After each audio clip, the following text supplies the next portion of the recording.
খালি ট্রাস্ট দিলাম যাদের বিবেক আছে তারা যেন নবী বাদে অন্য কাউকে নেতা না মানে। কে বলে যে আমার নেতা অমত আমার নেতা, এই বিভিন্ন নেতার আদর্শ মানার ঘোষণা দেন। আপনি মানুষ, আপনি কি বলতে পারবেন যে নেতার আদর্শ মেনে আপনি ঘোষণা দিচ্ছেন তার জীবনে কোনো মিথ্যা কথা নেই, সে জীবনে কোনোদিন চুরি করেনি, তার চরিত্র ভালো, তার পুরা চরিত্র আপনার কাছে পরিষ্কার না, সে যেই হোক, শুধু একটা মানুষের পুরা জীবনী আল্লাহ নিজে গ্যারান্টি দিচ্ছেন, ওয়া ইন্নাকা লাআলা খুলুকিন আযীম। হে নবী, আপনাকে আমি মহান চরিত্র দিয়েছি। এই 63 বছরের ভেতরে কলম ঢোকানোর মতো কোনো কায়দা নেই। কারণ কমন সেন্স থাকার পরেও তাকে মানেন না, আপনি মানেন আপনার বাবাকে, আপনি মানেন আপনার দাদাকে। এই যে যারা বাপ দাদার কথা বললে আনন্দ পায়, খুশি হয়, ফিরে যেতে চায় তাদের দিকে, এই মানুষগুলো জাহান্নামী। বহু জায়গায় কোরআনে বহু জায়গায় আয়াত দিয়েছেন, আমি 2 জায়গার কথা বলছি। সূরা বাকারা এক জায়গায়, সূরা মায়েদা 7 নম্বর পারা 4 নম্বর পৃষ্ঠার 1 নম্বর লাইনের 104 নম্বর আয়াতে আছে, খুব ভালো করে মিলাবেন। আল্লাহ পাক বলেন, ওয়াইদা কিলা লাহুম তাআলাউ ইলা মা আনজালাল্লাহু ওয়া ইলার রাসূলি ক্বালু হাসবুনা মা ওয়াজাদনা আলাইহি আবাআনা আওয়ালাউ কানা আবাউহুম লা ইয়ালামুনা শাইআন ওয়া লা ইয়াহতাদুন। হে নবী, যখন মানুষদের মাঝে আপনি বলবেন আসো আল্লাহর বিধানের দিকে আসো, আসো আমার আদর্শের দিকে আসো, আপনি দেখবেন অনেক মানুষ এমন পাওয়া যাবে, ক্বালু, তারা বলবে, হাসবুনা, আমাদের জন্য যথেষ্ট, মা ওয়াজাদনা আলাইহি আবানা, আমাদের পূর্বপুরুষ বাপদাদা মুরব্বীদের কাছে আমরা যা পেয়েছি ওইটাই যথেষ্ট, আর লাগবে না। আমার তো মনে হয় বাংলাদেশে আয়াতটা 100 ভাগ কার্যকর।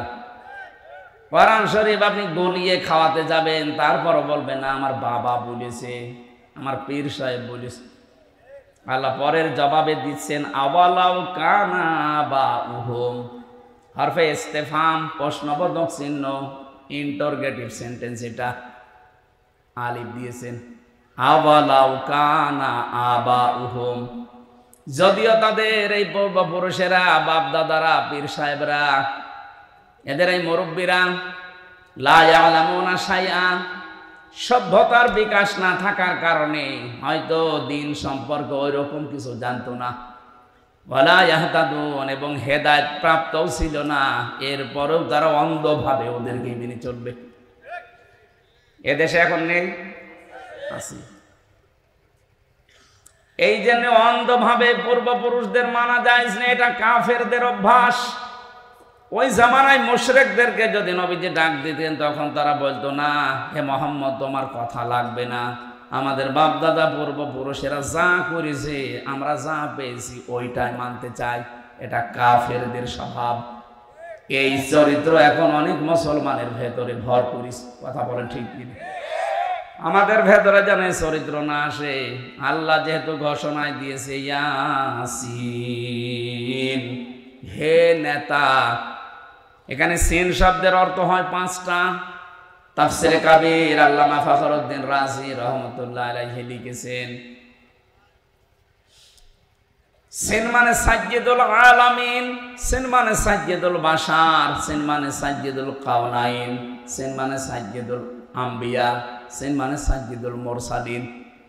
এই যে কোরআনে কারিমের এক একটি অক্ষরের ভেতরে এত কথা লুকিয়ে আছে, যদি আপনি ব্যাখ্যা করতে যান, আপনার জ্ঞান যত বেশি, যত টান দিতে পারবেন, তত নতুন তথ্য বের হবে। আর আমরা তো কোরআনের কথা খুঁজে পাই না, কারণ আমাদের লেখাপড়া নেই। এসে সাপের কাহিনী শুরু করে, মুসলমান সাপ আর হিন্দু সাপ, সাপ আবার মুসলমান হয়। এই কথা বগুড়ার মানুষ শোনে আর কান্নাকাটি করে, আরে মুসলমান সাপ। এই ওয়াজ বাংলাদেশে চলেনি। তাফসীরুল কোরআন মাহফিল আপনি লিখে দেন ব্যানারে, পোস্টারে, যারা আসবে তাদেরকে বলবেন, আপনি যাই বলেন, আধা ঘন্টা বলেন, কোরআন শরীফ হাতে নেবেন, এক একটা শব্দের 8টা 10টা 15 20টা করে অর্থ বের করবেন। তাফসিরের নাম বলে বলে অল্প সময় বলেন, কিন্তু তাফসির আকারে কথা বলেন। কারণ কোরআনে কারিম মানুষদেরকে আল্লাহ হেদায়েত দেওয়ার জন্য পাঠিয়েছেন। ওই বাপ দাদার কিচ্ছা কাহিনী সারা জীবন বললে যা হবে, কোরআনের একটা আয়াতের ব্যাখ্যা 5 মিনিট করলে তার সাথে বেশি উপকার হবে। কারণ এর ভেতরে একটা আলাদা শক্তি আছে। মানুষের এই অন্তর, এটাকে নরম করার জন্য আল্লাহ পাক কোরআনে কারিম দিয়েছেন। এই যে স্বর্ণ দেখতে পান, স্বর্ণ সোনা যদি কেউ সারা জীবন আগুনের ভেতরে রেখে দেয়, জীবনও গলাতে পারবেন না। এর ভেতরে যদি সোহাগা ছিটিয়ে দেন, সঙ্গে সঙ্গে পানি হয়ে যাবে। মানুষের অন্তর আল্লাহ ওইভাবে বানিয়েছেন। আমার বাবা কি করেছে, দাদা কি করেছে, সারা জীবন ওকে যদি বোঝাতে থাকেন, জীবন ওর মন নরম হবে না। কোরআনের কোন শব্দ যদি চিন্তা ভাবনা করে ওর অন্তরে ঢুকিয়ে দিতে পারেন, দেখবেন যত কঠিন হৃদয়ের মানুষও নরম হয়ে গেছে। কারণ এই বক্তব্যটা হামজার মুখ দিয়ে বের হলেও কথাটা কার? বলেন।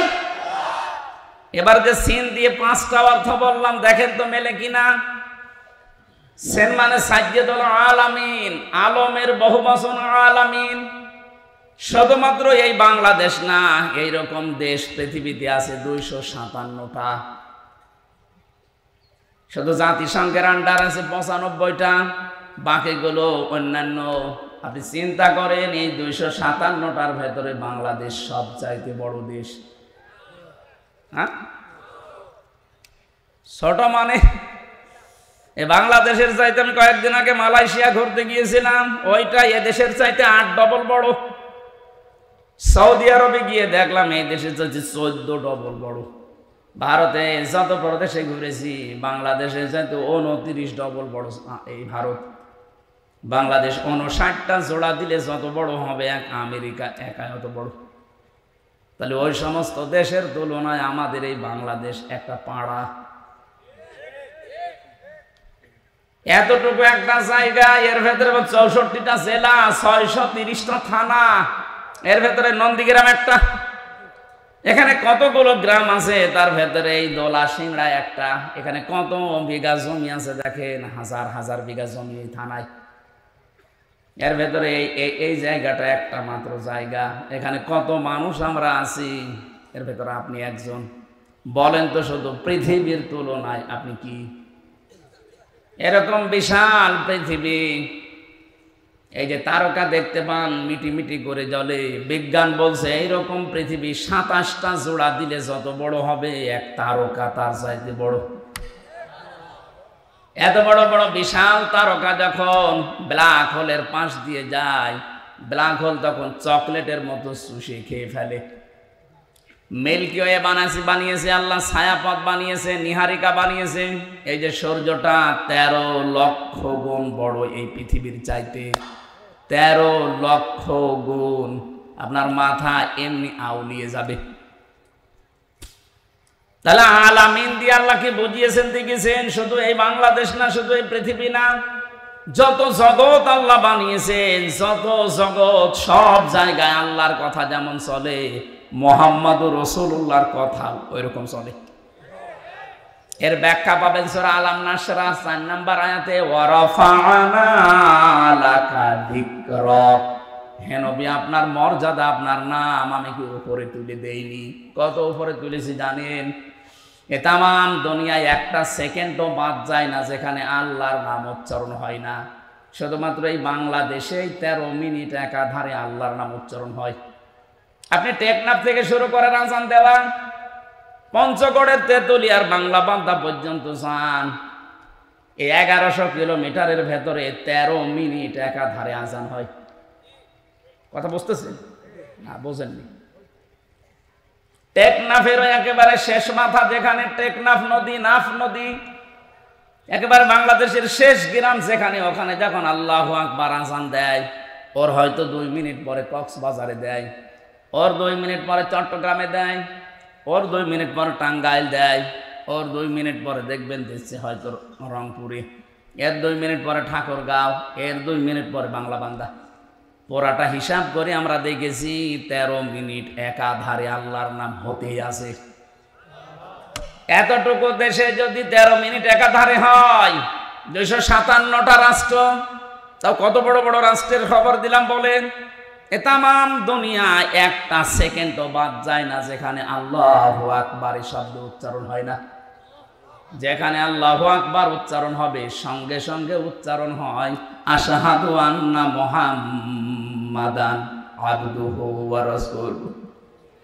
আযান দেওয়ার সময় রাসূলুল্লাহর নাম বলা হয় না? এই যে রফানা এক আলিফ টান আছে, আমি নিজে আপনার নামকে রফা করে দিয়েছি, এত উপরে দিয়েছি মানুষের কল্পনায় ধরবে না। মানুষ যদি দুনিয়ায় কেউ আপনাকে না মানে, এরকম জগৎ যত বানিয়েছি সেখানে আল্লাহর নাম উচ্চারণ হবে, পাশে আপনার নাম উচ্চারণ হবে। এমনকি যদি 257টা রাষ্ট্রের কোনো জায়গায় না হয়, যত সৃষ্টি আল্লাহ বানিয়েছেন কোন জগতে যদি আল্লাহর নাম আর রাসূলের নাম উচ্চারণ না হয়, জান্নাতের ভেতরে লেখা আছে লা ইলাহা ইল্লাল্লাহু মুহাম্মাদুর রাসূলুল্লাহ। লক্ষ কোটি কোটি ফেরেশতারা এই শব্দটা জপতেছে, হে নবী আপনার নাম আমি এমন জায়গায় দিয়েছি কিয়ামত পর্যন্ত মানুষ কোল কিনারা পাবে না যে কত দূর। এই জন্য শুধু বাংলাদেশে না, আপনি যদি বলেন আমি মঙ্গল গ্রহে বাস করি, ওই জগৎকার বলেন বলেন। কেউ যদি বলে আমি চাঁদের দেশে বাস করি, ওইটা কার? যেখানেই বাস করবেন ওখানেই মুহাম্মদুর রাসূলুল্লাহকে নেতা মানা লাগবে। যার নেতা, যার আদর্শ বিশ্ব নবী বাদ দিয়ে অন্য কেউ অমরণের পরে বিনা হিসাবে বিনা বিচারে জাহান্নাম। এত শক্ত কথা বলার পরেও দেখবেন অনেকের মন না নরম হচ্ছে না। এটা তার কি বলা যায় বলেন তো? এরপরেও যদি আপনার বিবেকে দাগ না কাটে, আমার মনে হয় আপনার বিবেকের উপরে কুকুরে পোশাক করিস। কথা বুঝতেছে? এই যে হাঁ করে আছেন কোন কারণে? হ্যাঁ,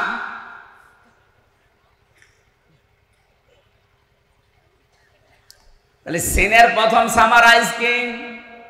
যত জগৎ আল্লাহ বানিয়েছেন এটা নাজ্জালুল আমরু বাইনাহুন্না, এটা সূরা তালাকের ভেতরে আছে।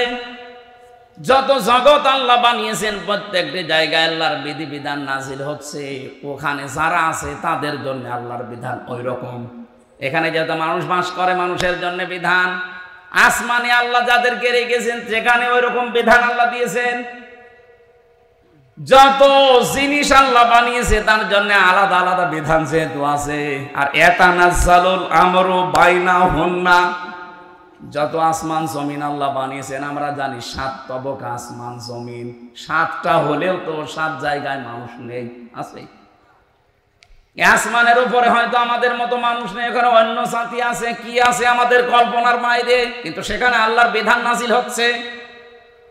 সেখানে আল্লাহ ওদের জন্য কি লাগবে সেটা দিয়েছে, কিন্তু পাশাপাশি মুহাম্মদুর রাসূলুল্লাহর আদর্শ সেখানেও মানা লাগবে। প্রশ্ন আসতে পারে তো মানুষই না কি মানবে?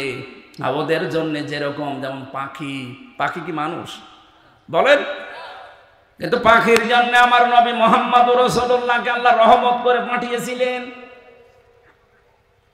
হযরত উমাইর রাদিয়াল্লাহু তাআলা আনহু ছোট মানুষ, তিনি খেলা করছিলেন ধোলা নিয়ে মরুভূমির ভেতরে। নবী যে মসজিদে নববীতে নামাজ পড়তে যাবেন, দেখলেন উমাইর একা, পাখিটা নেই। ডাক দিয়ে বললেন, উমাইর কেমন আছো? তোমার সেই হলুদ পাখিটা কই? হযরত উমাইর কেঁদে ফেললেন। ডাক দিয়ে বলে, হে রাসূল, আপনি এত বড় মাপের মানুষ, আপনি শুধু তো এই মক্কা নগর নিয়ে চিন্তা করেন না, মদিনা নিয়ে চিন্তা করেন না। আপনাকে আল্লাহ তামাম দুনিয়ার জন্য নবী করে পাঠিয়েছে। আপনি আমার মতো ছোট মানুষের খবর রাখেন, এমনকি আমার ওই পাখির খবর পর্যন্ত আপনি রাখেন। কথাটা কত দূর গিয়েছে বলেন তো? দ্বিতীয় নম্বর অর্থ সিন মানে সাজ্জাদুল বাশার, বাশার মানে মানুষ, বাশার মানে কি? মানুষ পরিচিত, তাদের জন্য মুহাম্মদুর রাসূলুল্লাহকে নেতা মানা লাগবে। এটা দুনিয়ার বিষয় হলে আমি বলতাম না, কারণ মরণের পরে প্রতিটি মানুষ কিন্তু তার নেতার সাথে উঠবে। কথা বলেন? ইয়াওমা নাদউ কুল্লা উনাসিম বিইমামিহিম, সূরা বানী ইসরাঈলের ৭১-৭২ নম্বর আয়াতে আছে, আল্লাহ পাক বলেন কিয়ামতের দিন প্রতিটি মানুষকে আমি আল্লাহ আমার সামনে দাঁড় করাবো তার নেতার সাথে। কার সাথে? নেতা যদি মোহাম্মদ রাসূলুল্লাহর আদর্শের অনুসারী না হয়ে লেনিনের আদর্শের অনুসারী হয়, লেনিন যে জাহান্নামে যাবে আপনাকেও কিন্তু জাহান্নামে যাওয়া লাগবে। আমি ইঙ্গিত দিলাম, আশা করে আপনি বুঝে ফেলেছেন, এত ব্যাখ্যা করা লাগবে না। 3 নম্বরে সাইয়্যিদুল কাউনাইন। কাউনাইন মানে উভয় জগৎ, শুধু এই জগৎ না, এরপরে যে জগৎ আসতেছে ওই কিয়ামতের ময়দানের জন্য আমাদের নবী মুহাম্মদ রাসূলুল্লাহ থাকবেন নেতা।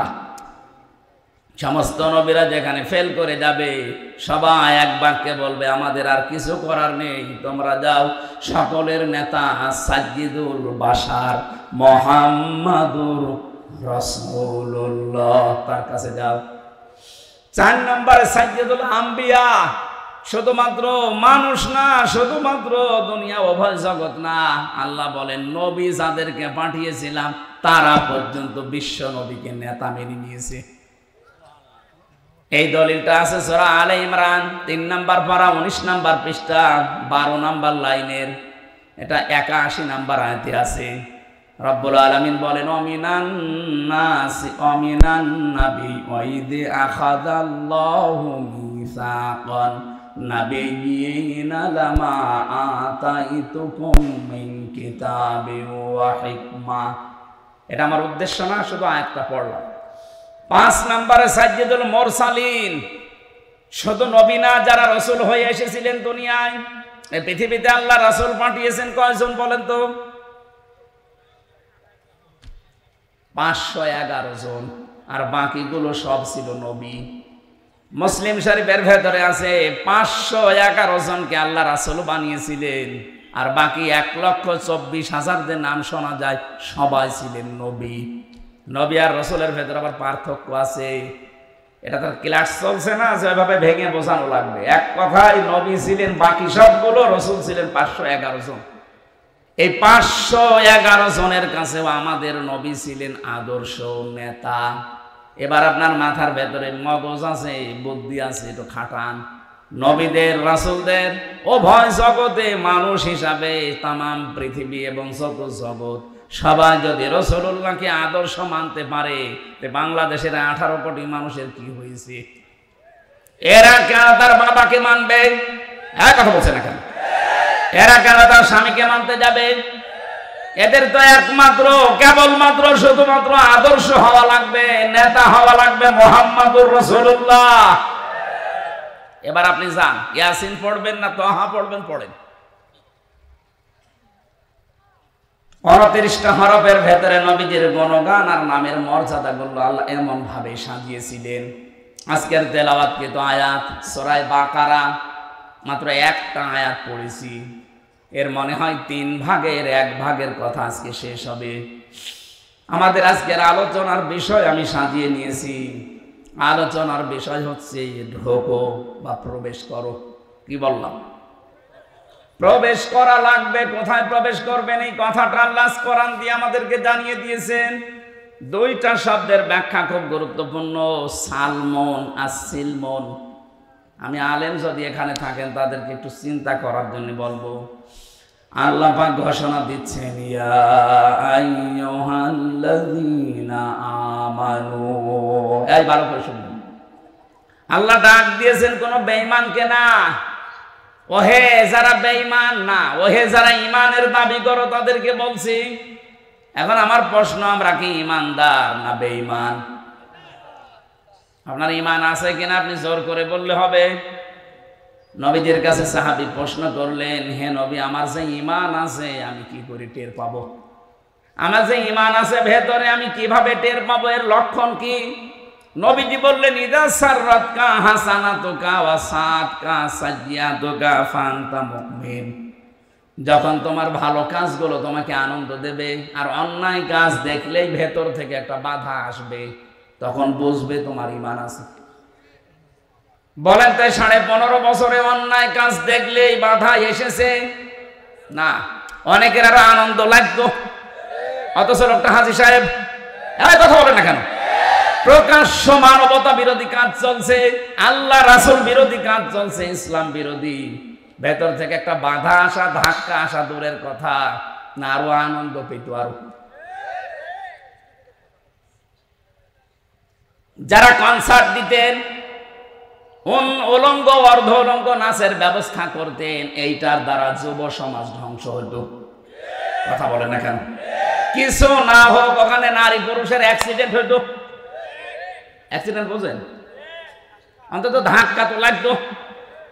এই সমস্ত জায়গা যারা 1 মাস 1.5 মাস 3 মাস ব্যাপী অনুষ্ঠান করতেন, এদেশের হাজারো মানুষ ওটা তো নিষেধ করা, রাগ করা দূরের কথা, আরো মনে মনে সাপোর্ট করতো। মানুষ একটু কি আনন্দ করবে না? আরে ভাই, আনন্দ করতে যে ওর আসল জিনিস হারিয়ে যাচ্ছে। হযরত আদম নবীকে আল্লাহ যেদিন বিবাহ দিয়ে দেন হাওয়া আলাইহিস সালামের সাথে জান্নাতের ভেতরে, আমি আলেমদের বলছি, ওই সময় কিন্তু হাওয়া হযরত আদমকে আল্লাহ ডাক দিয়ে বলেছিলেন, ওয়াকুলনা ইয়া আদম উসকুন আনতা ওয়া যাওজুকাল জান্নাতা ওয়া কুলা মিনহা রাগাদান হাইসু শি'তুমা। এই আয়াতের ভেতরে প্রায় 5টা তথ্য আছে। আমরা শুধু আন্দাজে সাওয়াবের নিয়তে পড়ি যাই, এখান থেকে আল্লাহ যেগুলো নিতে বলে একটাও আমাদের ক্ষমতায় নেই। হযরত আদমকে আল্লাহ যখন বিয়ে দিলেন জান্নাতে, ডাক দিয়ে বললেন, স্ত্রীকে নিয়ে চলে যাও। কোথায় যাবা? বাড়ি যাও। জান্নাত আমাদের আদমের বাড়ি আর আমাদের বাবার বাড়ি। কথা শুনতেছেন? জান্নাত আদমের বাড়ি, আদম যেহেতু আমাদের আদি পিতা, এজন্য আমাদের বাবার বাড়ি কোথায়? তাহলে এই আয়াত থেকে প্রথম মাসলা কি আসে? এখানে যারা আলেম বসে আছেন বলেন তো, এখান থেকে প্রথম মাসলা কি বের করা যায়? আরে ভাই, চিন্তা ভাবনা না করলে আপনি কিসের আলেম? আপনার নামের আগে আলেম লেখা আছে, মাওলানা লেখা আছে, আপনি একটা জিনিস চিন্তা ভাবনা করে বের করতে পারেন না, আপনি আর আলামিন তো সমান। আপনার তো চিন্তা করা লাগবে এই শব্দটা আল্লাহ কেন দিলেন। এটা তো জান্নাতের বিষয়, দুনিয়ায় আল্লাহ কেন দিয়েছেন? অকুলনা ইয়া আদম উসকুন আনতা শব্দটা আল্লাহ আনতা না দিলেও পারতেন। আনতা তুমি নিজে, অযাওজুকাল জান্নাহ এবং তোমার স্ত্রী জান্নাতে চলে যাও। কি সুন্দর সূক্ষ্ম বিষয় এখানে লুকিয়ে আছে।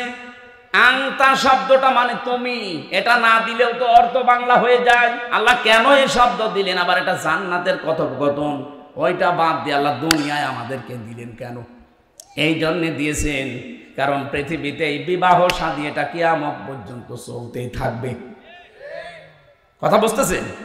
কিন্তু বিবাহ শাদী চললে চলবে বিপরীত লিঙ্গের সাথে, হয়তো নারীর সাথে পুরুষ, পুরুষের সাথে নারী। এখানে শুনছেন না কি শব্দ? সমস্যা কি?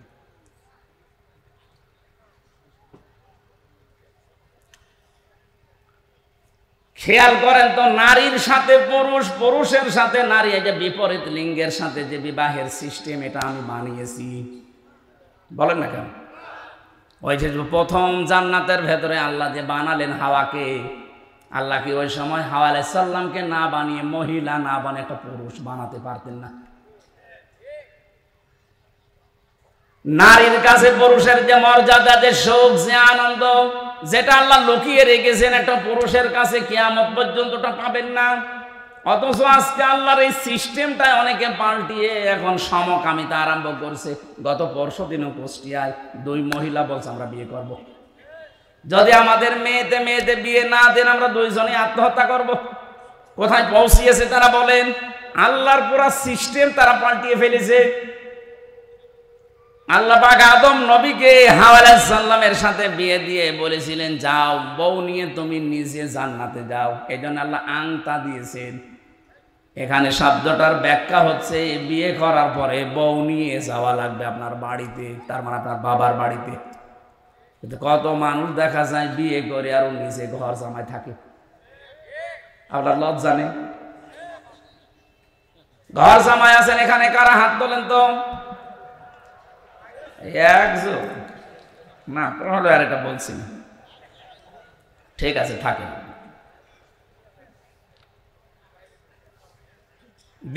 দ্বিতীয় শিক্ষাটা কি?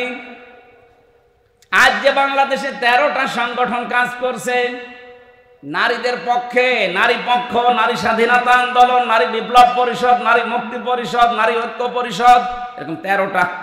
এদের প্রত্যেকের স্লোগান মেয়েদের অধিকার সমান দেওয়া লাগবে। পুরুষরা যেভাবে কাজ করছে মহিলারা ওইভাবে কাঁধে কাঁধ মিলিয়ে কাজ করবে। আরে ভাই, এই গঠনই তো আল্লাহ পুরুষকে আর মহিলাকে আলাদা দিয়েছেন। কথা বলে না কেন? আমার এখন 33 বছর বয়স, আমার ম্যাডামের বয়স এখন 26 বছর। ওর যে বয়স আমার যে বয়স, এই বয়সে একজন পুরুষ আর একজন মহিলা দুইজনের শারীরিক গঠন কি এক? অথচ এক খাবার আমরা দুইজন খাচ্ছি, দুইজনে একই খাবার খাওয়ার পরে একই হাঁড়িতে রান্না বাড়া, একই বাড়িতে থাকা, কিন্তু শারীরিক গঠন অটোমেটিক আল্লাহ ওরটা আমারটা পাল্টিয়ে দিয়েছে। কাজও দুইজনের আলাদা, আমার কাজ বাইরে, ওর কাজ ঘরে। এখন যদি বলি না আমি পুরা পাল্টাবো, এই যে মোটর সাইকেলে করে আসার সময় যারা আসলেন, ভেতরে যে টিউব আছে, ও যদি বলে না সারা জীবন ভেতরে থাকলাম, আমার আর ভালো লাগে না, আমার গরম লাগে, আমি উপরে যাব। ও যদি উপরে আসতে চায় মোটর সাইকেল চলবে, কারণ বাইরে থাকতে হলে যে পরিমাণ প্রেসার নেওয়া লাগে, কত খোয়া, কত ইট, কত বালি, কত কাঁটা। ভেতরে যেটা আছে ওটা তো নরম, ওটা বাইরে আসলে 1 মিনিটও টিকবে না। কথা বলে না কেন? আল্লাহ এই জন্য দিয়েছেন কোলা। যারা তাফসীর ভালোভাবে পড়তে চান, বুঝতে চান, এই সূক্ষ্ম বিষয়গুলো নিয়ে বাড়িতে চিন্তা ভাবনা করবেন। আল্লাহ বলেন, আদম তুমি নিজে স্ত্রীকে নিয়ে যাবে, এখানে আংতা দিলেন আগে, কিন্তু দ্বিতীয় শব্দে আর আংতা দেয়নি, একবারে দিয়ে বসন অকুলা। বউ নিয়ে বাড়িতে যাবা ঠিক, বাড়ি যেয়ে নিচে মরণের খাবা খাওয়া, এরপরে বউকে খাওয়াবা না। আল্লাহ কি অধিকার দিয়েছেন দেখলেন? মেয়েরা যদি এই অধিকারগুলো কোরআন থেকে আজ জানতে পারতো, ওরা এই অধিকারের জন্য আন্দোলন করত। ওরা জানে না, তাই ওদের ফাঁদে পা দিয়ে লাফাচ্ছে যে আমাদেরও সমান অধিকার দিতে হবে। এটা চাইতেছে যে লাঞ্ছিত হচ্ছে, ইজ্জত হারাচ্ছে, সম্ভ্রম নষ্ট হয়ে যাচ্ছে, ওর মান সম্মান সব ধুলায় মিশে যাচ্ছে। বিশ্ববিদ্যালয়ে যখন ছিলাম, সে 15 সালে 16 সালে বের হয়েছি আমি। ওই সময় বাসে যেতাম মাহফিলে, যশোরে ওই যে পালবাড়ি মোড়ে যেয়ে দাঁড়িয়ে আছে আসরের সময়, দেখি যশোর MM কলেজের মেয়েরা মিছিল নিয়ে আসতেছে ইভটিজিং এর বিরুদ্ধে ডাইরেক্ট অ্যাকশন। একটা যুবতী মেয়ে, 18-20 বছর, 22 বছর, 25 বছরের মেয়ে, বুকে কোনো ওড়না নেই, স্কিন টাইট প্যান্ট পরা আর গেঞ্জি গায়ে দেওয়া, এক হাত দিয়ে ব্যানার ধরে আছে আর এক হাত দিয়ে বলছে ইভটিজিং এর বিরুদ্ধে ডাইরেক্ট অ্যাকশন। বলেন তো এইরকম বয়সী মেয়েদের কেমন লাগে? চিন্তা করলাম, আল্লাহ যে মিছিল আসতেছে, এখন তো দিনকাল ভালো না, আর নির্বাচন গেল 14 সালে। পুলিশ যদি আমার ধরে মিছিলের পাশ থেকে, কোন সালের অপরাধী বলে চালিয়ে দেয়। নিরাপদে গেলাম, এক চার দোকানে বসে ভান ধরে আছি যে চা খাচ্ছি, হঠাৎ দেখি পাশে এক পুলিশ। আরে ভাই, আপনার যন্ত্রণায় আসলাম আর আপনি আমার সামনে। পুলিশ আমারে বলছে, হুজুর একটা কথা বলি। বলেন। এই যে মিছিল আসতেছে, যশোর MM কলেজের মেয়েরা সবই 22 বছর 25 বছর বয়সী, অনার্সে মাস্টার্সে পড়ে। এক হাতে ব্যানার, এক হাতে যেভাবে ইভটিজিং এর বিরুদ্ধে ডাইরেক্ট অ্যাকশন দিচ্ছে। হুজুর আমার সত্যি কথা বলতে এদের মিছিল দেখে মনে হচ্ছে আমি ইভটিজিং আগে করি। ঠিকই বলিস। বলেন, একটা 22 বছর 23 বছরের মেয়ে, বুকে ওড়না নেই, কেমন লাগবে বলেন তো? এই সমস্ত মেয়েরা ওড়না ছাড়া যখন রাস্তাঘাটে বের হয়, রিক্সা চালককে ডাক দেয়, মামা। ও মামা, দেখা যাচ্ছে অ্যাক্সিডেন্ট করেছে।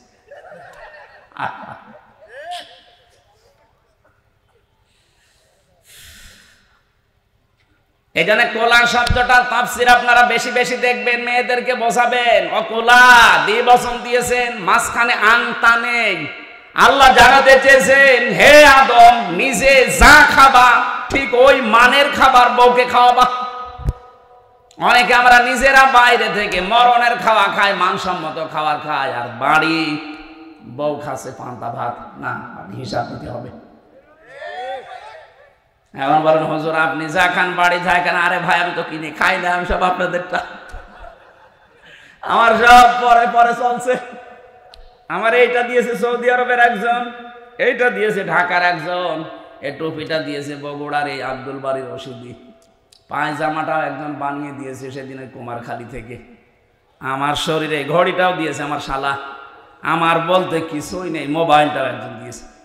তাহলে আমার যা আছে সব ধানের উপরে, আমার কোনো হিসাব নেই, আমি যা দিচ্ছি ওইটাই বেশি।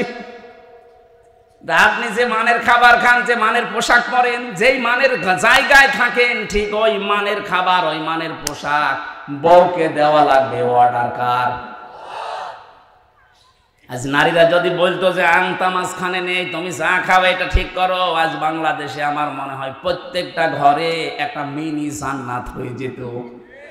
পরের শব্দটা আরো কঠিন, রাগাদান হাইসু শি'তুমা। আল্লাহ পাক বলেন বউ নিয়ে শুধু ঘরের ভেতরে বন্দি করে রাখবা না, ওকে বেড়াতে নিয়ে যাবা, যেখানে ইচ্ছা যাবা, যা ইচ্ছা খাবা, কিন্তু সাবধান, ওয়ালা তাকরাবা হাদিহিস শাজারা, ওই গাছের কাছে যাবা না। আমরা অনেকেই মনে করি এই গাছ মানে জান্নাতের ওই গন্ধম গাছ। কে বলেছে আপনাকে? এটা যদি শুধু জান্নাতের গন্ধম গাছ উদ্দেশ্য হবে, তো দুনিয়ায় আয়াত নাযিল করলো কোন কারণে? এই নিষিদ্ধ গাছ দিয়ে আল্লাহ জান্নাতে দিয়েছেন। জান্নাতের ভেতরে সব জায়গায় যেমন যাওয়া যায়, শুধু ওই গাছের কাছে বাদ দিয়ে পৃথিবীতে সব জায়গায় যেতে পারবা 500টা জায়গায় বাদ দিয়ে। কত? এই কোরআনে 500 শরীয়তের বিধিবিধান আছে নিষেধ, আপনি ওই জায়গাগুলোতে গেলেই থমকে যাবেন। হযরতে আদম এইটা করেন না, স্ত্রীর কথা মতো তিনি এই গাছের কাছে গিয়েছেন, ফলও খেয়েছেন, এই জন্য বিপদে পড়েছিলেন। তাহলে আমাদের উচিত হবে এখান থেকে বউ নিয়ে শুধু ঘরবন্দি করে রাখা না, তারও একটা স্বাধীনতা আছে। তাকে আপনি নিয়ে ঘুরতে যাবেন বিভিন্ন জায়গায়, আত্মীয় স্বজনের বাড়িতে, কিন্তু সাবধান, যেখানে গেলে আপনার বড় পর্দা থাকে না, আপনারও পর্দা থাকে না, এইরকম জায়গায় যাওয়া যাবে না। এরকম জায়গা দেশে নেই। এমন বিয়ে অনুষ্ঠান হচ্ছে যেখানে পর্দার বালাই নেই, অথচ এটা আপনার আপন মামাতো বোনের বিয়ে না, মামাতো বোন না, আপন বোনের বিয়ে হলো যেতে পারবেন না, যেখানে গেলে আল্লাহর ফরজ বিধান পর্দায় থাকে না। এমন বিয়ে আছে কিনা বলেন তো? এই বলেন, এই যে গাড়ি হরিদের অনুষ্ঠান করা হয়, কোথায় পেয়েছেন? ভণ্ডামি। এটা হিন্দুদের রীতি। মান তাশাব্বাহা বিকওমিন ফাহুয়া মিনহুম, যে যার রীতি অনুসরণ করবে, কালচার অনুসরণ করবে, কিয়ামতে সে তার সাথে উঠবে। আপনি কি চান আপনার হাসর ওই হিন্দুর সাথে হোক? তাহলে এই গায়ে হলো অনুষ্ঠান বাদ দেওয়া লাগবে। 2 নম্বরে, এই যে মেয়ের বাড়িতে যে 150, 200, 300 মানুষ নিয়ে যে বর পক্ষ বরযাত্রী নিয়ে যে খাচ্ছে, কোথায় পেয়েছেন এটা? আপনি যদি ইসলাম থেকে নিতে চান, তাহলে মুহাম্মদ রাসূলুল্লাহ সাল্লাল্লাহু আলাইহি সাল্লাম যতগুলো মেয়ে বিয়ে দিয়েছিলেন, সবগুলো অনুষ্ঠান নবীজি নিজে করেছিলেন তার জামাই বাড়িতে। নবী যত বিয়ে করেছেন প্রত্যেকটা অনুষ্ঠান তার বাড়িতে নিজে ছাগল জবাই করে, দুম্বা জবাই করে লোকজনকে খাওয়াতেন। এটা ওলিমা বলে। এটা আজ নেই, এটা হয়ে গেছে বরযাত্রী। না, এটাই সিস্টেম বাদ দেওয়া লাগবে। আপনি যদি সত্যি ইসলাম মানতে চান, এই সিস্টেম বাদ দেওয়া লাগবে। আপনার বাবাকে আপনি বোঝাবেন, দেখেন আপনি জাহান্নামে যেতে চান, আপনার সাথে আমি নেই, আপনি বাবা হলেও নেই। আপনি বিয়ে দিয়ে যদি জান্নাতের কামাই করতে চান, আমার শ্বশুর বাড়ি থেকে যে কয়জন আসবে, মনে করেন 150 জন, আমার আত্মীয় স্বজন আরো 150, 300 জনের আয়োজন আপনার সমর্থ অনুযায়ী আপনি বাড়িতে করবেন না। আপনি নিজে আরো নিয়ে মেয়ের বাড়িতে যাচ্ছেন। 18, 20 বছর, 22 বছর এই মেয়েটার পেছনে শ্রম দিয়েছে, লেখাপড়া শিখিয়েছে, আদর ভালোবাসা দিয়ে মানুষ করেছে। আপনি একটু বিবেক দিয়ে বলেন তো, এই মেয়েটা সারা জীবনে কোনো উপকার মা বাবার করবে? বলে দেখেন, ওই মেয়েটার যত উপকার, যত খেদমত আপনার বাচ্চা, সব আপনি নিজে নেবেন সারা জীবন। একটা উপকারও তার মারও নেই, বাবারও নেই। সব উপকার আপনার। আপনার বাচ্চা সে বহন করবে, সে লালন পালন করবে, আপনার খেদমত করবে, আপনার বাড়ি পাহারা দেবে। সব কি ওর বাবা মার না আপনার? ওর বাবা মা শুধু 18-20 বছর শুধু মানুষ করে দিয়েছে, এই তো বেশি। আবার 200 জন খাওয়ানো লাগবে। কোথায় পেয়েছেন এই জুলুম? এই সিস্টেম যদি বাদ দিতে না পারেন, আপনার বিবাহ হয়ে যায় যাচ্ছে না। আমি মনে হয় একটু বেশি বলে ফেললাম না, কারণ আমার 3টা মেয়ে, আমি যেন বেশি যাই। আমার তো ছেলে নেই। আরে ভাই মাসলা বললাম, আমার ছেলে হলেও আমি বলতাম। এই সিস্টেম বগুড়াতে আছে না, এই বরযাত্রী, এটা বাদ দেওয়া লাগবে, এটা করা লাগবে অলিমা। অলিমা কি মেয়ের বাড়ি হয় না ছেলের বাড়ি? বলেন। আপনি কি পড়েন হাদিসে? কোন জায়গায় বরযাত্রী পড়েছেন অলিমা, আপনি সেটাকে বরযাত্রী হিসাবে চালিয়ে দিচ্ছেন। আশা করছে আগামী থেকে বিয়ে শাদী হলে এই সিস্টেম চালু করবেন। তাহলে এমন কোন অনুষ্ঠানে বউ নিয়ে যাওয়া যাবে না যেখানে গেলে নিজেরও পর্দা নেই, স্বামীরও পর্দা থাকে না। যাক, মানুষ যদি দুনিয়া সব একদিকে রাগ করে হয়ে যায়, যাক, আমার বোন ভাই কিচ্ছু দরকার নেই, আমাকে দরকার আমার আল্লাহর বিধানটা। এরকম মন নিয়ে, ঈমান নিয়ে যদি সত্যি টিকে থাকতে পারেন, অজানা একটা অনির্বচন সুখ আপনি অনুভব করবেন। ওটা কিনতে পাওয়া যায় না। শব্দটা বলেছি, অনির্বচন সুখ। এই যে বাচ্চারা যখন মায়ের পাখার নিচে দেখবেন ছোট ছোট বাচ্চা, যারা মুরগির বাচ্চা, এরা মা পাখিটা যখন লোম এভাবে দিয়ে দেয় পাখাটা, এরপরে ডাউন করে দেয়, এটাকে কোরআনের ভাষায় বলে ওয়াকফিজ। ওয়াকফিদ, তুমি ডাউন করে দাও, এরপরে ফল করে দাও।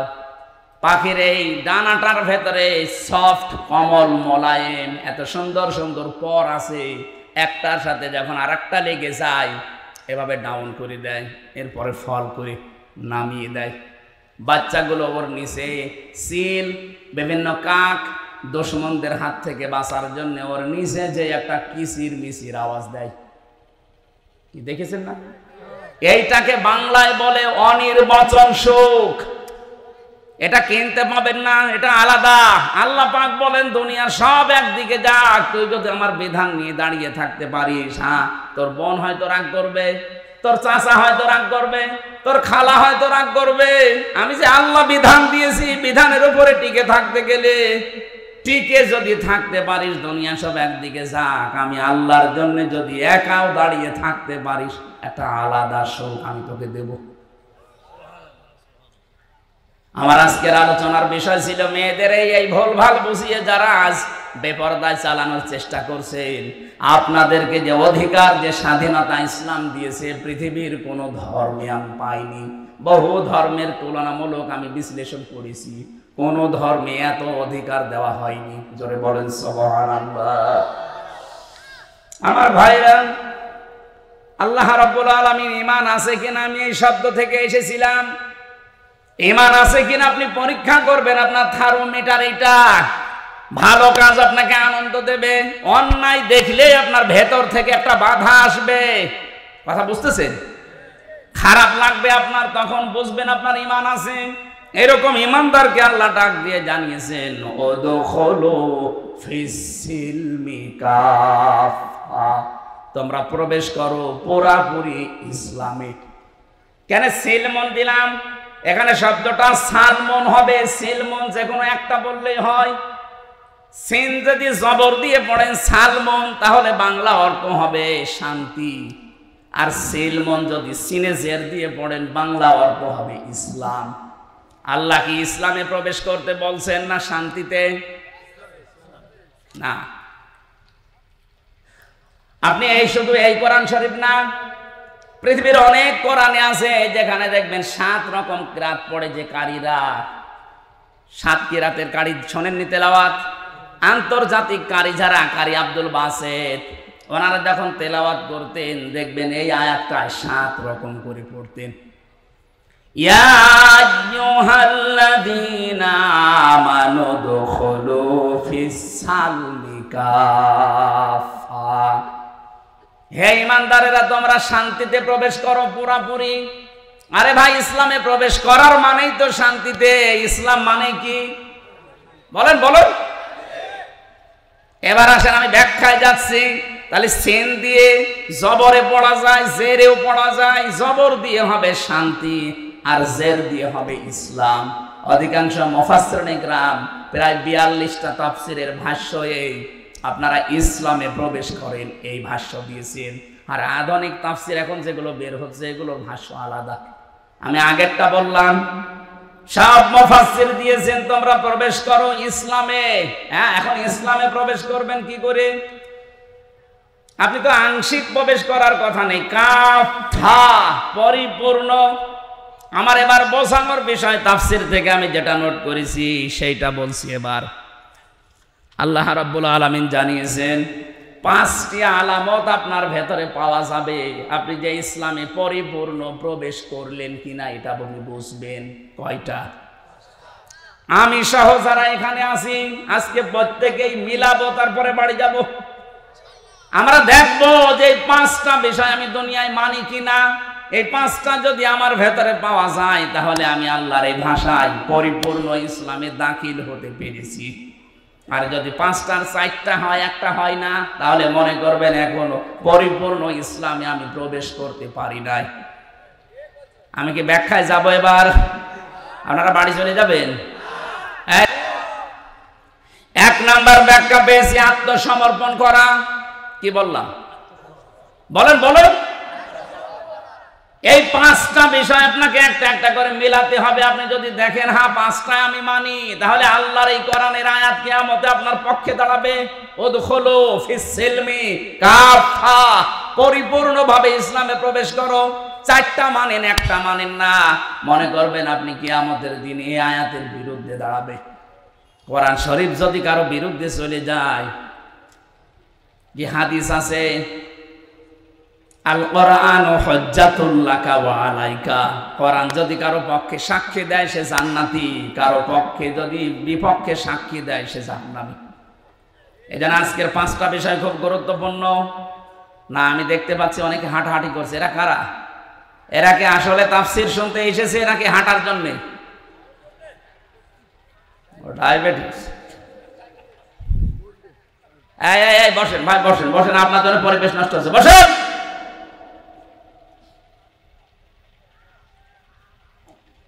এত সুন্দর ক্লাস আপনি কোথায় পাবেন? এই যে নিরিবিলি ক্লাস চলছে, বিশ্ববিদ্যালয়ে যারা ক্লাস নেয় দেখেছি এক একটা শব্দের এত ব্যাখ্যা নিয়ে আসে তারা, কারণ তারা লেখাপড়া করে। আমাদের তো আর ওই মানের জ্ঞান নেই। আমি যতটুকু পেরেছি চেষ্টা করছি বোঝানোর সহজভাবে। আপনি তো আমাকে সাহায্য করবেন একটু পরিবেশটা ঠিক করে দিয়ে। ইসলামের ভেতরে আমি পরিপূর্ণ প্রবেশ করেছি কিনা তার আলামত কয়টা? আরো জোরে ছাত্রের মতো জবাব দেন, কয়টা? 1 নম্বরে আত্মসমর্পণ করা, 2 নম্বরে আপনার ভেতরে ইখলাস লাগবে, 3 নম্বরে বিশুদ্ধ আকীদা লাগবে, 4 নম্বরে উত্তম চরিত্র লাগবে, 5 নম্বরে লেনদেনে স্বচ্ছতা থাকা লাগবে। কয়টা বললাম? এই 5টা শব্দের ভেতরে কত কথা আছে আমার এই ছোট মাথার ভেতরে যত আছে, এরকম 1-1.5 ঘন্টা না, 5 রাত আমি একাধারে শুধু 5টা শব্দের ব্যাখ্যা করতে পারবো ইনশাআল্লাহ। আজকে প্রথমটা আমি শুরু করছি আত্মসমর্পণ। আল্লাহ রাব্বুল আলামিন সূরা মুমিন 26 নম্বর পারা 13 নম্বর পৃষ্ঠার 13 নম্বর লাইনের 66 নম্বর আয়াতে ঘোষণা দিয়েছেন যে আত্মসমর্পণ কিভাবে করবা।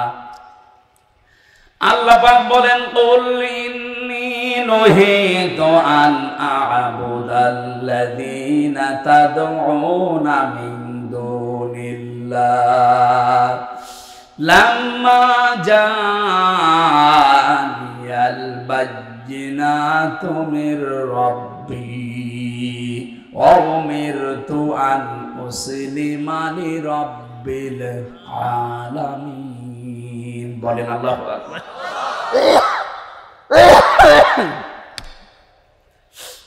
তোমরা যাদের ইবাদত করো, নবী আপনি বলেন তোমরা যাদের ইবাদত করো, আমার কাছে স্পষ্ট দলিল আর প্রমাণ আসার পরে আমাকে নিষেধ করা হয়েছে তোমাদের ওই ডাকা বিষয়গুলো, আল্লাহ বাদে যাদেরকে ডাকো আমি যেন তাদেরকে না ডাকি, তাদের ইবাদত যেন না করি। আমাকে আদেশ করা হয়েছে আমি আল্লাহর সামনে যেন আত্মসমর্পণ করি। এটা করবেন কি করে? আমাদের জাতির পিতা হযরত ইব্রাহিম দেখিয়েছেন। আল্লাহ স্মরণ করাচ্ছেন আমাদেরকে। এটা সূরা বাকারা 1 নম্বর পারা 19 নম্বর পৃষ্ঠা 7 নম্বর লাইনের 131 132 নম্বর আয়াতে আছে। এটা তাফসিরে ফি জিলালিল কোরআনের তাফসিরে পাবেন। আল্লাহ রাব্বুল আলামিন বলেন, ইয ক্বালা লাহু রাব্বুহু আসলিম ক্বালা আসলামতু লিরাব্বিল আলামিন। স্মরণ করা ওই সময়ের কথা যখন ইব্রাহিম নবীকে আমি ডাক দিয়ে বলেছিলাম ইব্রাহিম আত্মসমর্পণ করো, তখন তিনি কিন্তু গাছের মাথায় বসে কোড়াল দিয়ে কাঠ কাটছিলেন। ডাক দিয়ে বললেন, মাবুদ এই জায়গায় এই সৈন্যের উপরে কি করে আত্মসমর্পণ করব? আল্লাহ বলেন, আত্মসমর্পণ করো। কিভাবে করবা? ওখান থেকে কোড়াল দিয়ে খাতনা করে আত্মসমর্পণ করো। যেহেতু আল্লাহর আদেশ, উনি কোড়াল দিয়ে ওখান থেকে খাতনা করলেন। ডাক দিয়ে বললেন, আসলামতু লিরাব্বিল আলামিন, বিশ্ব জাহানের প্রতিপালক হযরত ইব্রাহিম বললেন, আমি তার উপরে আত্মসমর্পণ করলাম, তার কাছে। এখানে আমার প্রশ্ন, হযরত ইব্রাহিম নবী যে খাতনা করেছিলেন, এর আগে যারা ছিল এইটা কিন্তু ছিল না। এই যে খাতনা শুরু হয়েছে ইব্রাহিম নবীর পক্ষ থেকে, এটা ইব্রাহিম নবীর সুন্নাত, তার রীতি নীতি আদর্শ। এখান থেকে বিজ্ঞান অনেকগুলো তথ্য বের করেছে। এক নম্বরে, আপনি লজ্জাস্থানের আগা যদি কেটে না দেন, অনেক সার অনেক ময়লা ওর ভেতরে জমা থাকে। এই যে হিন্দু যারা, আমি জেলখানায় যাওয়ার পরে এটা আমার যিনি জেলার ছিল ও দেবদুলাল, ও আসলেই মানুষ বলতো ফুল হাতা আসতেছে। ফুল হাতা বোঝেন? আমরা যারা মুসলমান আমরা কি হাফ হাতা, আমরা কি। আর ওই দাদা যখন আসতো বলতো যে ফুল হাতা আসতেছে, তার মানে মুসলমানই দিইনি। বিজ্ঞান এখানে আমি কয়েকটা তথ্য পেয়েছি। এই জন্য অনেক হিন্দু শিক্ষিত যারা, এরা যেহেতু ধর্মীয় রীতিতে নেই, এই জন্য ভয়ে করে না, কিন্তু গোপনে অনেকে ডাক্তারের কাছে গিয়ে আগা কেটে নেয়। আপনি দেখবেন গোপনে গোপনে, আমি বহু পেয়েছি। জিজ্ঞাসা করলে বলে, বাদ দেন ওই আগের ওই মানধাত আমলের চিন্তা ভাবনা, ও ছাতা করিয়েই তো আমার জিনিসপত্র নষ্ট হয়ে যাচ্ছে। শেষে দেখা যায় গোপনে চুরি করে ডাক্তার দিয়ে বলে, ভাই আমার কেটে দিন। আরো বাকি 3টা বিষয় আছে, এগুলো এই এই এই প্লেসে বলা ঠিক না, ওগুলো আলাদা প্লেস আছে, বলা যাবে না পরে। হযরত ইব্রাহিম নবীর জীবনে 50টা পরীক্ষা আল্লাহ নিয়েছিলেন। কোরআন শরীফে এখন যদি ওই 50টা পরীক্ষার কথা আয়াত দিয়ে দিয়ে বলা হয়, কমপক্ষে 1 মিনিট করে হলো 50 মিনিট লাগবে। এটা একটা আলাদা সাবজেক্ট আছে ইব্রাহিম নবীর জীবনের 50টা পরীক্ষা। এই যে ডোমন পুকুর কামিল মাদ্রাসা আছে না এখানে, ওরা ওই সাবজেক্ট আমাকে দিয়েছে, বলেছে আপনি নবীর জীবনে 50টা পরীক্ষা ইব্রাহিম নবী, ওইটা বলবেন। ওই জায়গায় কত দূর এখান থেকে? 4-5 কিলো। ওখানে আসবো ইনশাল্লাহ, ওই জায়গায় দেখবো। ওনার সর্বশেষ পরীক্ষা এইটা ছিল। সর্বশেষ পরীক্ষার ভেতরে আমি পেয়েছি তিনি এই যে খাতনা করেছিলেন। আমরা যারা তার সন্তান দাবি করি, তাদের এই সুন্নাত এখান থেকে শুরু কিয়ামত পর্যন্ত আমরা যারা, তারা সব এই খাতনা করব ইব্রাহিম আলাইহিস সালামের সুন্নাত অনুযায়ী। আল্লাহ রাব্বুল আলামিন বলেন, ইব্রাহিম এবং ইয়াকুব এই দুইজন নবীর পরের আয়াত আছে, এটা 32 নম্বর আয়াত। ওয়াসাা বিহা ইব্রাহিম বানিহি ওয়া ইয়াকুব ইয়া বানিয়া ইন্নাল্লাহা আসতাফা লাকুমুদ-দীন ফালা তামুতুন্না ইল্লা ওয়া আনতুম মুসলিমুন। বলেন আল্লাহু আকবার। এখানে আমরা যারা বাবা আছি তাদের এবার শিক্ষা। হযরত ইব্রাহিম এবং ইয়াকুব এই দুইজন নবী বাবা ছিলেন। কি ছিলেন বলেন? তিনি তার মরণের আগে, ইন্তেকালের আগে সন্তানদেরকে ডাক দিয়ে বলেছেন, হে আমার আদরের সন্তান, ইয়া বোনাইয়া, বোনাই মানে দোলা ভাই না, বোনাইয়া মানে আদরের সন্তান, হে আমার আদরের কলিজার টুকরা সন্তান, ইন্নাল্লাহা আসতাফা লাকুমুদ-দীন, অবশ্যই আল্লাহ তোমাদের জন্য নির্বাচিত করেছেন, মনোনীত করেছেন, পছন্দ করেছেন তোমাদের জন্য দ্বীনকে। কাকে? শব্দগুলো ভালো করে খেয়াল করবেন। ইন্নাল্লাহা আসতাফা লাকুমুদ-দীন, তোমাদের জন্য অবশ্যই আল্লাহ দ্বীনকে মনোনীত করেছেন। এখন দ্বীন কি?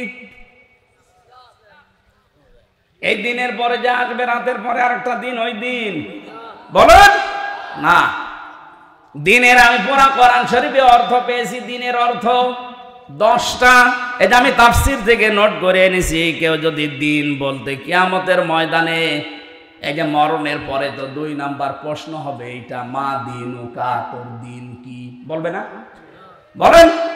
10টা বিষয় যদি আপনি বলতে পারেন যে হ্যাঁ আমি মানি, তাহলে আপনি কবরে এই প্রশ্নের জবাবে বলতে পারবেন দীনুনাল ইসলাম। এর প্রথম অর্থ দিন মানে বিচার দিন। এটা সূরা ফাতিহার 3 নাম্বার আয়াতে প্রতিদিন আমাদের মুখ দিয়ে আল্লাহ বের করে নেয়, মালিকি মালিকি। জবান খুলে কোরআনের আয়াত পড়েন, মালিকি ইয়াউমিদ্দিন।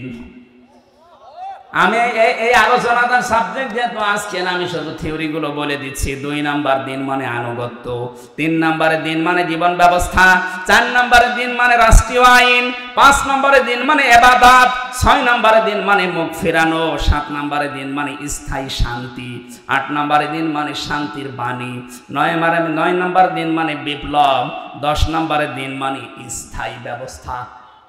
এই 10টা বিষয় আল্লাহ ছোট্ট শব্দের ভেতরে, শুধু ফেরেশতারা বলবে মা দিনুকা, আপনি বলে দেবেন দীনুনাল ইসলাম। অত সহজ না, এই 10টা দুনিয়ায় মানা লাগবে। কয়টা বলেন? প্রতিটি নবী, বিশেষ করে এই 2 জন নবীর নাম আমি আয়াতে পেলাম, ইব্রাহিম এবং ইয়াকুব। এই 2 জন জলিলুল কদর নবী ইন্তেকালের আগে তারা বলেছিলেন, হে আমার কলিজার টুকরা সন্তানেরা, আল্লাহ কিন্তু তোমাদের উপরে একটা দিন মনোনীত করেছেন। এখন এই মনোনীত দিন কোনটা আল্লাহ জবাব দিয়েছেন সূরা আলে ইমরানের 19 নম্বর আয়াতে। এই যে এক আয়াতের তাফসীর আর এক আয়াতে, এটা তাফসীর বিল কোরআন বলা হয়। আল্লাহ পাক বলেন, ইন্নাদ-দীনা ইনদাল্লাহিল ইসলাম।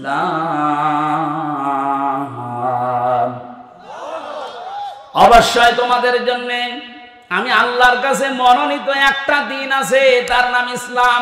এই পৃথিবীতে এখন 257টা রাষ্ট্রে 4500 ধর্ম চলছে। কত?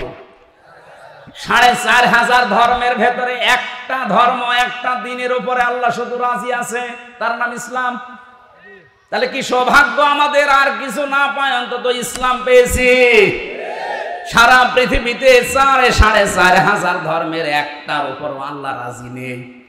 এই জন্য যদি অন্য ধর্মের কোনো মানুষ এলাকায় থাকেন, এটা রেকর্ড হচ্ছে, হিন্দু হোক, বৌদ্ধ হোক, খ্রিস্টান হোক, ইহুদি হোক, আহ্বান জানাচ্ছি শান্তির ধর্মে ইসলামে আসেন। আমি আপনাকে ইসলাম কবুল করার জন্য বলছি না। এ পৃথিবীর 4500 ধর্ম যদি থাকে, 4500 ধর্মীয় গ্রন্থ আছে। কথা বলছেন এখন? 4500 ধর্মীয় গ্রন্থ আপনি কম্পিউটারের কাছে নিয়ে যান, সুপার কম্পিউটার যেটা হাই পাওয়ারের, ওর কাছে নিয়ে যান। ওখানে নিয়ে যে ধর্মীয় গ্রন্থগুলো ধরেন, দেখবেন ভেতর থেকে আওয়াজ আসবে না, এর ভেতরে ভুল আছে।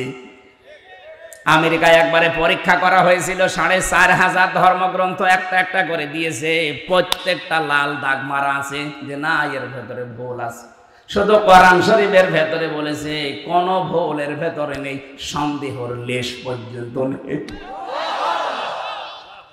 আহ্বান জানাচ্ছি আপনাদেরকে, আপনি ইসলাম গ্রহণ করার দরকার নেই, শুধু আমাদের ধর্মীয় গ্রন্থটা একটু ব্যাখ্যা পড়েন, পুরাটা একবার পড়ে দেখেন। এই যে টনি বেলাওয়ারের শালিকা আমেরিকার লরেন বুথ, এ মহিলা অনার্স মাস্টার্স করেছে, ইরানের তেহরান বিমানবন্দরে আসার পরে বলছে, ভাই আমি ইসলাম গ্রহণ করব না, কিন্তু আমি ইসলাম জানতে চাই।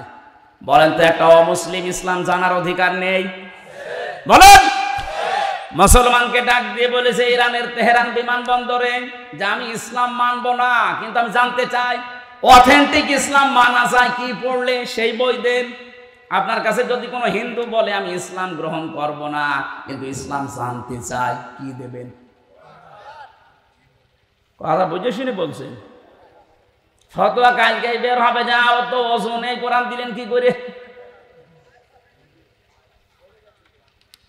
শুধুমাত্র আরবি টু আরবি যেটা আছে, এইটা বাদ দিয়ে যত রকমের ভাষায় তাফসীর করা আছে, সারা পৃথিবীতে 4500-এর উপরে ভাষা আছে। কম বেশি অধিকাংশ ভাষায় কোরআনের তাফসীর লেখা হয়ে গেছে। যে কোনো ভাষায় যদি কেউ তাফসির পড়তে চায় তার বাধা আছে। কথা বলে না কেন? ওযু করা লাগবে। এটা কোরআন থেকে দূরে সরানোর একটা ছোট্ট চক্রান্ত। পৃথিবীর অন্যান্য কোন ধর্মগ্রন্থ ধরতে গেলে ওযু করা লাগে না, শুধু মুসলমানের ধর্মগ্রন্থ ধরতে গেলে ওযু করা লাগবে। কোথায় পেয়েছেন আপনি? কেউ যদি দলিল দেয় সূরা ওয়াকিয়ার ৭৭, ৭৮, ৭৯ নাম্বার আয়াত, না, আপনার বুঝতে ভুল হয়েছে। আপনাকে আমি আরো স্টাডি করার জন্য বলছি। ওখানে লেখা আছে ইন্নাহু লাকুরআনুন কারীমুন ফি কিতাবিন মাকনুন লা ইয়ামাসসুহু ইল্লাল মুতাহহারুন। আল্লাহ বলেন এটা সম্মানিত কোরআন, এটা সুরক্ষিত করা আছে সংরক্ষিত কিতাবে। ভালো করে খেয়াল করেন, এখানে কারারিম মাকিন, মাকিন শব্দের শাব্দিক অর্থ স্থান। কারারিম মাকিন বলা হয় এমন স্থানকে যেখানে হাতের স্পর্শ লাগে না। মাথা একটু খোলেন, চিন্তা ভাবনা করেন আল্লাহ কি বলছেন আর আমরা কোথায় কি ব্যাখ্যা মিলিয়েছি। আল্লাহ বলেন এটা সংরক্ষিত করা আছে সুরক্ষিত কিতাবে। এখানে মাকিন শব্দের শাব্দিক অর্থ হচ্ছে কারারিম মাকিন, মানে এমন জায়গা যেখানে মানুষের হাতের স্পর্শ লাগে না। আর আমরা জানি দুইটা জায়গা আছে হাতের স্পর্শ ছাড়া।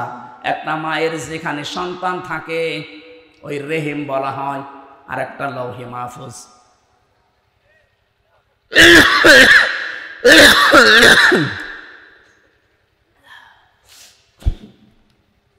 এ পর্যন্ত যদি বুঝে থাকেন, আমি সামনের আয়াতে যাচ্ছি। কারারিম মাকিন মানে কি বুঝেছেন? অন্তত আলেমরা তো বোঝার কথা। কারারিম মাকিন মানে এমন জায়গা যেখানে হাতের স্পর্শ লাগে না। আর এই স্পর্শ লাগে না মায়ের ওই সন্তান থাকা জায়গায় জরায়ু বলা হয়, যেখানে সুরক্ষিত, ওখানে হাতের স্পর্শ লাগে না। আর একটা জায়গা আছে লাউহে মাহফুজ। এখানে যেহেতু কোরআনের বিষয়, এটা তো মায়ের জরায়ুর সাথে মেলে না। মেলে? বলেন না কেন? এটা মিলবে তাহলে আরশের সাথে।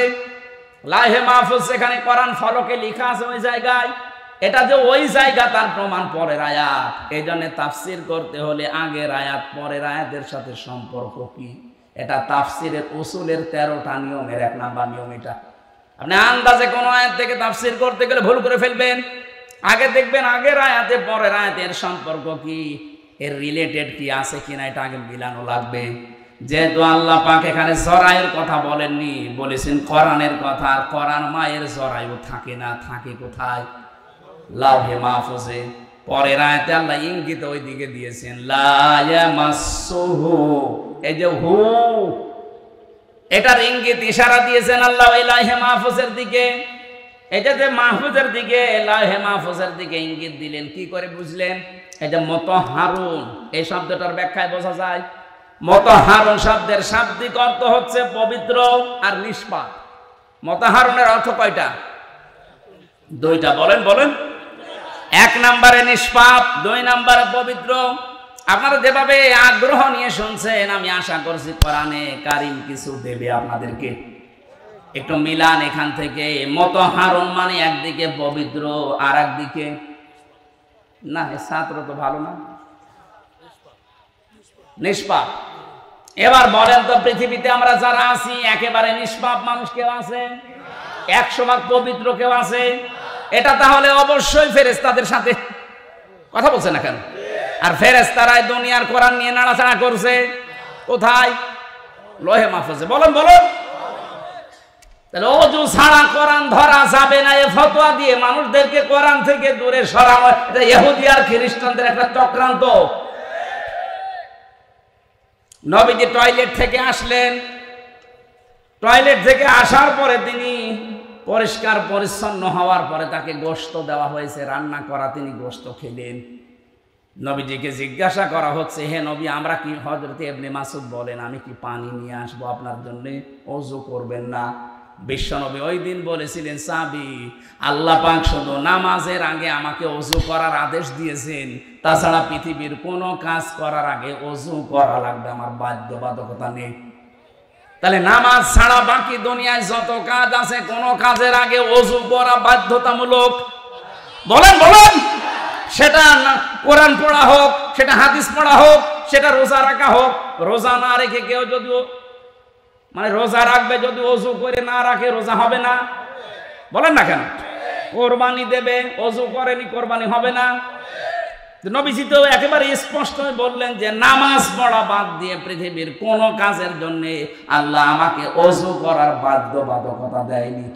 তার মানে এই হাদিস থেকে প্রমাণ, এই আয়াত থেকে প্রমাণ হয় ওযু ছাড়া, শুধু আমি আপনাকে সম্মানের জন্য বলছি, আরবি টু আরবি যেটা, এটা বাদ দিয়ে বাকি ব্যাখ্যা যত আছে দুনিয়ায় সব আপনি ধরতে পারবেন। আমি মনে হয় ক্লিয়ার করতে পেরেছি। যদি না হয় আপনি আলাদা বসবেন। যেই ব্যাখ্যাটা ছিলাম আমি, দিন হিসাবে ইসলামকে যদি আপনি মানতে চান, এই মহিলা লরেন বুথ 3টা বছর কোরআনে কারিমকে একেবারে তন্ন তন্ন করে পড়েছে। আমার মতো জানাকুম আনাকুম না, প্রতিটি শব্দের 33টা করে অর্থ বের করেছে মহিলা। কি পড়া পড়েছে চিন্তা করেন। 3 বছর একাধারে পড়া কোরআন শরীফ শেষ করে ব্যাখ্যা সহ। শুধু আমার মতো বললাম না, আনাকুম জানাকুম না, পোড়াটা কি পড়া পড়ে 53 জায়গায় লাল দাগ দিয়েছে। সংবাদ সম্মেলন করে সাংবাদিকদের বলছে, মুসলমানরা এতদিন বলতে কোরআনে ভুল নেই, আমি 53 জায়গায় ভুল পেয়েছি। কোথায় কোথায় দেখান তো। উনি প্রথমেই দেখিয়েছে সূরা নিসার 34 নম্বর আয়াত, আর রিজালু কাওয়ামুনা আলান নিসা। না, মেলা সময় হয়ে যাচ্ছে, ব্যাখ্যাগুলো আজকে আর হবে না, মেলা সময় লাগবে। এক একটা শব্দে লক্ষ লক্ষ কথা আছে। উনি শেষ পর্যন্ত সিদ্ধান্ত নিয়ে বলেছিলেন 53 জায়গার শেষ জায়গায় গিয়ে দেখলাম যেখানে ভুল ধরে তার আগের আয়াতে পরের আয়াতে এই জবাব আল্লাহ 1500 বছর আগেই দিয়ে দিয়েছে। শেষে আমার জীবনের ভুল ধরা পড়ে গেছে, আমি মুসলমান হয়ে গেলাম। ওকে বারবার সাংবাদিক বলেছিল, আপনি একটা খ্রিস্টান মহিলা, পৃথিবীতে সবচাইতে বেশি মানুষ বাস করে খ্রিস্টান ধর্মে। কোন ধর্মে? আপনি একটা খ্রিস্টান ধর্মের মানুষ, এত মানুষ আপনার ধর্মে, আপনি ওই ধর্মই বাদ দিয়ে দিলেন। মুসলমানদের ধর্ম দুনিয়ায় 2 নম্বরে আছে। কয় নম্বরে? আপনি এই ধর্মে আসলেন মানে উনি এই জবাব দিয়েছিলেন। আমি কোরআন পড়ে বুঝে এরপরে আমার জীবনের ভুল ধরার পরে আমি শেষ পর্যন্ত পরিবর্তন হয়ে নিজের বাপ দাদার ধর্ম মাইনাস করে এসেছি মুসলমান হওয়ার জন্য। যেটা আল্লাহর কাছে মনোনীত ধর্ম ইসলাম, আহ্বান জানাবো যারা সেই ধর্মে আছেন, আপনাকে আমি ইসলাম কবুল করার জন্য চাপাচাপি করছি না। কারণ লা ইকরাহা ফিদ্দীন, দিনে কোনো বাড়াবাড়ি নেই, জোর জবরদস্তি নেই। আপনাকে আমি পড়তে বলছি। আপনি আমাদের 4500 ধর্মগ্রন্থ দুনিয়ায় কোরআনটা পড়ে দেখেন। লরেন বুথের মতো 1-1.5 বছর 2 বছর পড়েন, বাধ্য হবেন কোরআনের কাছে মাথা নত করতে। আল্লাহর কাছে মনোনীত ধর্ম নাম কি? সূরা আলে ইমরানের 85 নম্বর আয়াতে আল্লাহ এই দলিল আর একটু বিস্তারিত দিয়েছেন। আল্লাহ পাক বলেন, ওমাইয়াবতাগি গায়রাল ইসলামি দীনান ফালান ইউকবালা মিন ওয়া হুয়া ফিল আখিরাতি মিনাল খাসিরিন। দুনিয়াতে ইসলাম বাদ দিয়ে যদি অন্য কোন নিয়ম নীতি দিয়ে কেউ আল্লাহকে রাজি করতে চায়, ওর জীবনের কোন ইবাদত বন্দেগী কবুল হচ্ছে না, হবে না। হুয়া ফিল আখিরাতি মিনাল খাসিরিন, সবচাইতে বড় ক্ষতিগ্রস্ত হবে লোকটা আখিরাতে। জোরে বলেন নাউজুবিল্লাহ। আমার ভাইরা, আমার নোট করা বিষয় সবগুলো আজকে আর হবে না মনে হয়। আমি 2 নম্বর বলেছিলাম, আত্মসমর্পণ করাই শুধু না, ইখলাস থাকা লাগবে আমাদের প্রতিটি কাজে। এটা দলিল দেওয়া আছে সূরা জুমারের 11 নম্বর আয়াতে। 3 নম্বরে বিশুদ্ধ আকীদা তৈরি করতে হলে শিরক আর বেদাত মুক্ত বিশ্বাস তৈরি করা লাগবে। 4 নম্বরে আমাদের চরিত্র হওয়া লাগবে উত্তম। বিশ্বনবীর চরিত্র দেখে মানুষ ইসলামে আসতো, আর আমাদের চরিত্র দেখে আজ অনেক মুসলমানও কাফের হয়ে যাচ্ছে। 5 নম্বরে লেনদেনের স্বচ্ছতা, এইটাই আসল বিষয়।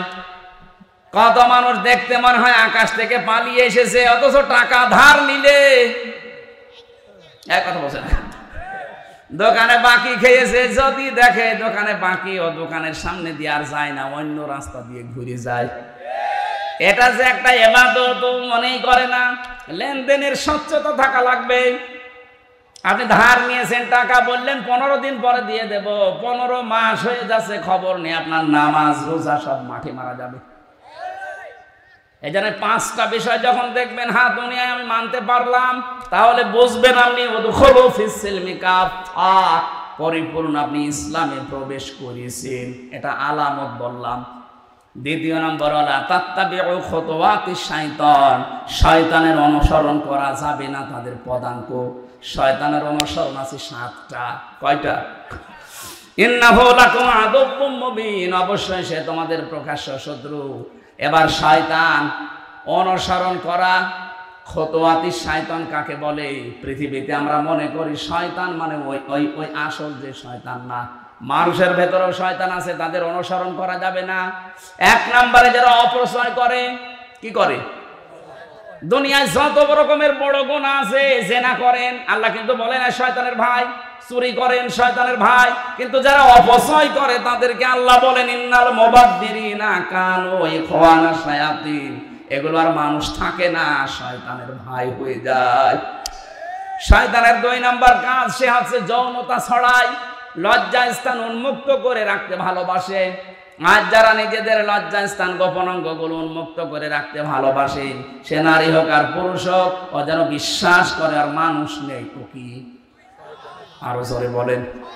শয়তান 3 নম্বরে অহংকারী ছিল, তাকাব্বুর। কি হনুরে, এই যে 15.5 বছরে যারা ছিল, কি হনুরে, হনুমান হয়ে গেছে না। 11:30টা বাজে, আমি এত রাত পর্যন্ত জাগি না। 10টায় মাহফিল শেষ করবেন, আগামী থেকে আসলে কথা বলবেন ইনশাআল্লাহ। আজকের মতো আমি বিদায় নিলাম। আমার জেলখানায় লিখিত যে বইগুলো আছে নিয়ে যাবেন। সৃষ্টি জগৎ নিয়ে লেখা আছে, কয়েকদিন আগে বের হয়েছে, অনেক তথ্য দেওয়া আছে, ওই গাড়িতে পাওয়া যাবে। আল্লাহুম্মা আমিন। লা ইলাহা ইল্লা আনতা সুবহানাকা ইন্নী কুনতু মিনাজ জালিমিন। রব্বুল আলামিন বগুড়া জেলার নন্দীগ্রাম দলা সিংড়া ঈদগাহ ময়দানের দিকে তুমি তাকাও। হাজারো মানুষ এখানে, নারী পুরুষ চাতক পাখির মতো কোরআন কারীম শুনছিল। কোরআন শোনার জন্য যারা এত পাগল, এই মানুষগুলোকে ওমরের মতো বানিয়ে দাও। এই মাহফিলের আয়োজন করতে গিয়ে তোমার যে বান্দা বান্দিরা 1টা বছর ধরে শ্রম দিচ্ছে, সেই জেলখানা থেকে বের হওয়ার পরে এরা লেগে আছে আমার পেছনে। আল্লাহ এত কষ্ট হয়েছে এদের এই মাহফিলটা আয়োজন করতে, বিশাল আয়োজনে। যারা টাকা দিয়েছে, পয়সা দিয়েছে, দূর দূরান্ত থেকে যারা এসেছে, প্রত্যেকের জীবনের চাহিদা আশাগুলো পূরণ করে দাও। আমি সহ যারা অসুস্থ আছি, আমাদেরকে শেফায়ে কামেলা আজেলা নসিব করো। মা বোন যারা এসেছে, আল্লাহ মা বোনদেরকে তুমি মঞ্জুর করে নাও, তাদেরকে আয়েশার মতো, খাদিজার মতো বানিয়ে দাও।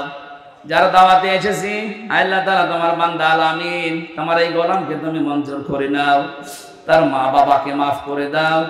স্ত্রী সন্তান, মা বাবা, ভাই বোন যারা আছে, তাদেরকে তুমি কবুল করো। আল্লাহ এলাকায় মাটির নিচে কত মানুষ ঘুমিয়ে আছে, কোরআনের ইজ্জতে আজকে থেকে কবরের আযাবগুলো তুমি দূর করে দাও। মাহফিলের সভাপতি, সহ-সভাপতি, প্রধান অতিথি আমাদের জিয়াউর রহমান জিয়া ভাই সহ যত অতিথি এখানে এসেছি, আল্লাহ কোরআনের ইজ্জতে এদের কবুল করে নাও। আমি অসুস্থ হয়ে আছি, তুমি দেখতে পাচ্ছ। আল্লাহ তাআলা ঔষধের কোনো ক্ষমতা নেই যতক্ষণ তোমার হুকুম না হবে। মেহেরবানি করে আমার এই ঔষধের ভেতরে তোমার হুকুমটা দিয়ে দাও, আমার শরীর যেন আগের অবস্থায়, স্বাভাবিক অবস্থায় ফিরে যায়। এই দেশটা তুমি কোরআনের হাতে তুলে দাও।